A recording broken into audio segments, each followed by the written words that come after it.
ఈరోజు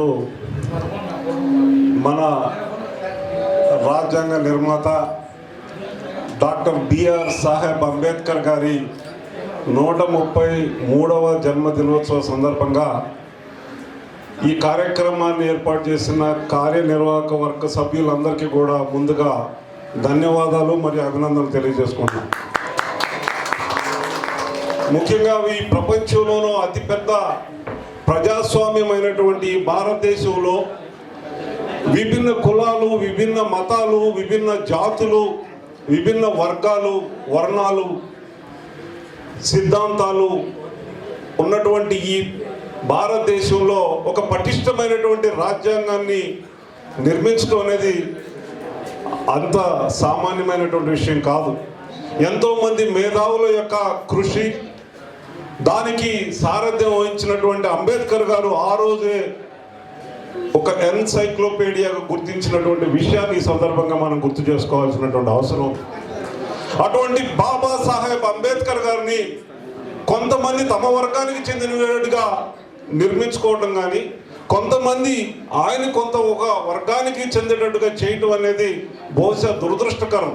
ఎందుకంటే బాబాసాహెబ్ అంబేద్కర్ గారు అందరివాడు కొందరివాడు మాత్రం కాదు. ఎందుకంటే ఆ రోజు ఈ సమాజంలో ఉన్నటువంటి అస్పృశ్యతకు వ్యతిరేకంగా, ముఖ్యంగా దళిత జనోద్ధరణ కోసం ఆయన కృషి చేసిన మాట వాస్తవం.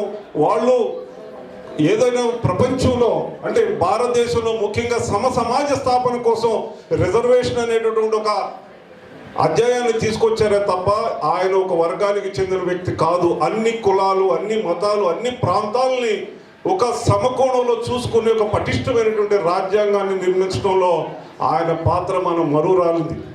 ఎందుకంటే మనకు అన్నీ తెలియకపోవచ్చు, కానీ మన ఆంధ్రప్రదేశ్ విడిపోయినప్పుడు మనందరికీ తెలుసు ఆర్టికల్ 3.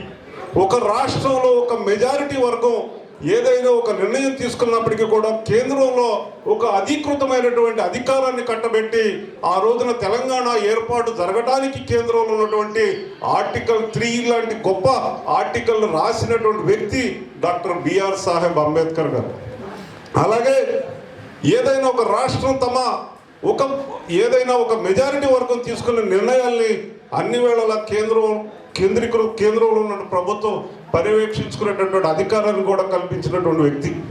ఒక రకంగా ఆయన ఆ రోజున దళితుల కోసం కానీ, ముఖ్యంగా బడుగు బలహీన వర్గాల కోసం ఏ రకంగా ఆర్థికంగా వాళ్ళను బలోపేతం చేయాలనేటటువంటి ఆలోచన చేసినటువంటి వ్యక్తి బాబాసాహెబ్ అంబేద్కర్ గారు. అటువంటి ఆయన గురించి మనం ఎన్ని మాట్లాడుకుంటూ వెళ్ళినా, ఎంతసేపు మాట్లాడినా తరగనటువంటి ఒక గొప్ప వ్యక్తి బాబాసాహెబ్ అంబేద్కర్ గారు. ఈ భారతదేశంలో ఏ మారుమూలైనా మనం ఇద్దరు వ్యక్తులు చూస్తాం, మహాత్మా గాంధీ అలాగే బాబాసాహెబ్ అంబేద్కర్ గారి విగ్రహాలను.